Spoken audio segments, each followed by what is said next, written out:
Can we actually survive in one of the world's most expensive cities for 2 whole days with just this? This is the $20 Tokyo Challenge, and we're about to find out if we can conquer this city, or if it's going to conquer us. For the next 48 hours, this is all we have for food, transport, and a place to sleep. The mission isn't just to survive, it's to actually experience the best of Tokyo. Let's see if it can be done. Welcome to Tokyo, a city that consistently tops the charts as one of the most livable, safest, and yes, most expensive cities on the planet. But what if we told you that just beneath the surface of glittering skyscrapers and Michelin-starred restaurants, there's another Tokyo, one that's accessible to everyone, no matter the budget? Well, that's the theory we're here to test. We've just swapped our $20 for Japanese yen, and the grand total is roughly 3,000 yen. That's our life for the next 2 days. No secret credit cards, no backup cash, just us and a very, very tight budget. The rules we've set for ourselves are simple. We have to eat, we need to find a safe place to sleep, and we want to see some iconic sights. This isn't just about not starving. It's about proving that a real Tokyo adventure is possible for anyone. So, the clock starts now. 48 hours, 3,000 yen. Let's go. All right. Day 1, and our first problem is a big one. Where are we sleeping tonight?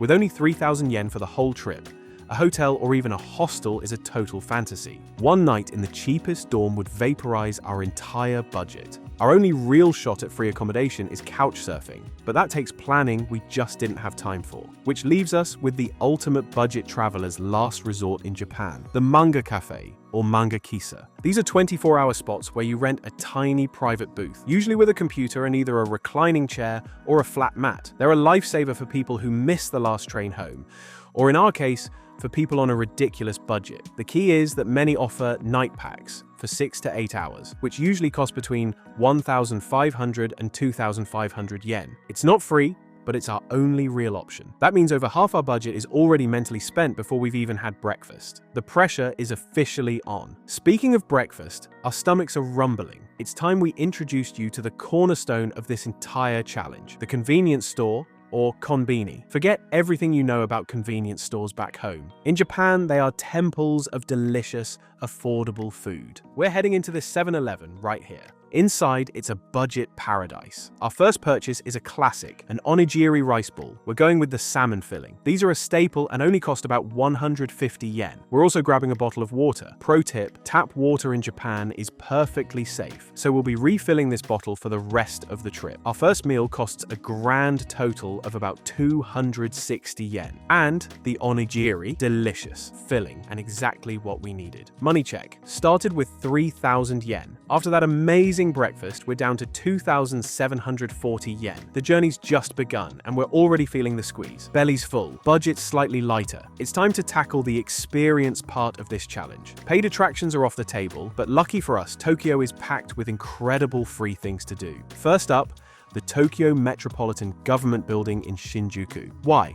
Because it has a free observation deck on the 45th floor. Now, this is one of the most famous budget hacks in Tokyo, offering a jaw-dropping panoramic view of the entire city for 0 yen. On a clear day, you can even see Mount Fuji. A heads up though, these towers sometimes close for long-term renovations, so it's smart to check the latest status online before you go. But when it's open, the view from 202 meters up is absolutely spectacular. You see the sheer scale of Tokyo stretching to the horizon. A multi-million-dollar view, and it cost us nothing. Now, for our next big budget hack, transport. Tokyo's train system is amazing, but single tickets add up fast. Our strategy, walk as much as humanly possible. We're clustering our activities by neighborhood. From Shinjuku, it's a surprisingly green and pleasant walk over to our next stop, Yoyogi Park and the Meiji Jingu Shrine. Honestly, besides saving money, walking is the best way to actually see the city. You notice the little details you'd miss on a train, the tiny shops, the quiet side streets, the endless rows of vending machines. You get a real feel for the city's rhythm. Meiji Jingu is an oasis of calm right next to the fashion chaos of Harajuku. It's a huge shrine dedicated to Emperor Meiji and Empress Shokan, located inside a massive, beautiful forest. It's completely free to enter. The second you walk under the giant wooden golden Torii gate, the city noise just melts away. It's replaced by the crunch of gravel and the sound of wind in the trees. It's a deeply peaceful, spiritual place,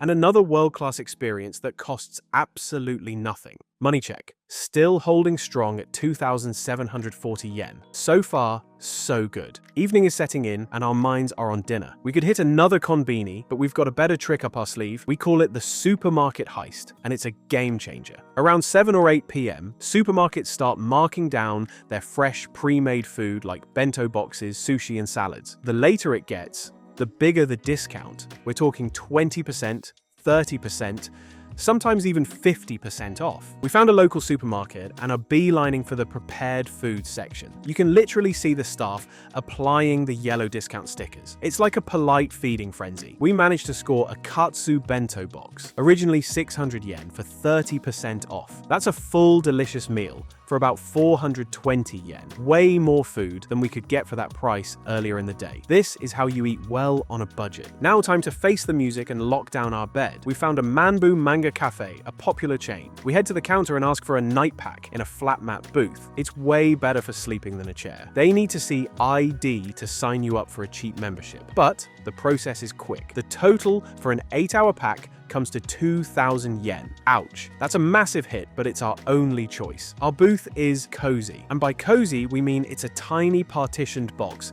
with a thin mat, a computer, and a blanket. It's definitely not the Four Seasons, but it's private, safe, and warm. The best part, unlimited free drinks from the drink bar. Coffee, tea, sodas all night long. That's a huge perk. They also have showers, sometimes for a small fee, which is essential. Money check. We had 2,740 yen. Dinner was 420, leaving 2,320. We just handed over 2,000 for the manga cafe. That leaves us with a terrifying 320 yen for all of day 2. This is going to be tight. If you're finding these budget hacks useful, or maybe you're just enjoying watching us struggle, do us a huge favor and hit that subscribe button. And hey, leave a comment with your best budget travel tip for any city in the world. We'd love to read them. Good morning from our little manga cafe cubicle. We'll be honest, not the best sleep of our lives, but we're rested, and we didn't sleep on a park bench, so we're calling it a win. We grab one last free coffee for the road before our time is up, and we're back on the streets. The morning air is crisp, and our wallet feels frighteningly light. We have 320 yen to our name. That's less than $3. This isn't a challenge anymore, it's pure survival mode. Breakfast has to be the absolute cheapest thing we can find. It's back to the konbini. We scan the shelves like hawks. Our eyes land on a plain bread roll for 110 yen. It's not glamorous, but it's calories. We pair it with the cheapest onigiri they have, a plain, salted one for 120 yen. Our breakfast grand total, 230 yen. It's humble, but it fills the hole. With our final meal bought and paid for, it's time for our last free attraction. We're walking to Asakusa to see the famous Sensoji Temple. This is Tokyo's oldest temple, and the whole area is buzzing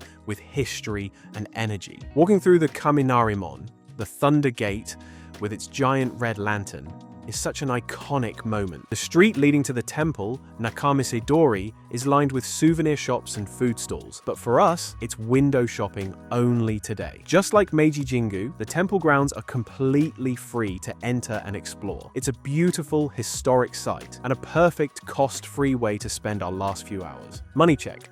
Started the day with 320 yen. After that 230 yen breakfast, we are left with just 90 yen, less than $1. We have officially hit rock bottom. We have 90 yen.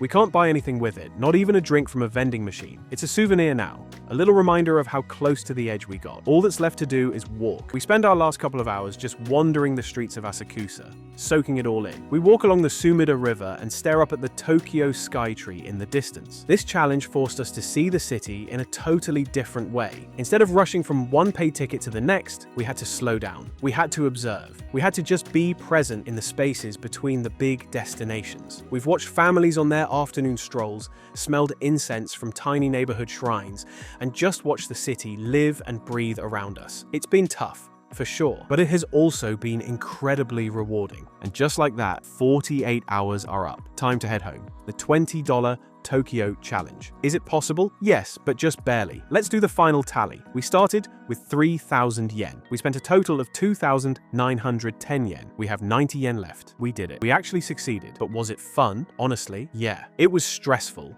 and we were constantly doing math in our heads. But it was a real adventure. It forced us to be creative, to be resourceful. We discovered that Tokyo's real magic isn't just in its expensive restaurants and shops, but in its amazing public spaces. Its incredible food culture that goes all the way down to the 150 yen level, and the sheer joy of walking through its vibrant neighborhoods. So, if you're going to try this, our biggest tips are: use the free observation decks, make the konbini your best friend, master the evening supermarket discount, and walk until your feet hurt. Accommodation is the biggest monster to slay, and a manga cafe is your Spartan but safe solution. This challenge proved to us that travel doesn't have to be expensive. With the right mindset and a little know-how, even one of the world's most intimidating cities can open itself up to you. Thank you for coming along on this crazy ride. We're exhausted, we're still hungry, but we're also incredibly inspired. If you enjoyed this budget travel content and want to see more, check out my other video on Turkey on $35 a day challenge over here. And don't forget to subscribe so you don't miss the next adventure.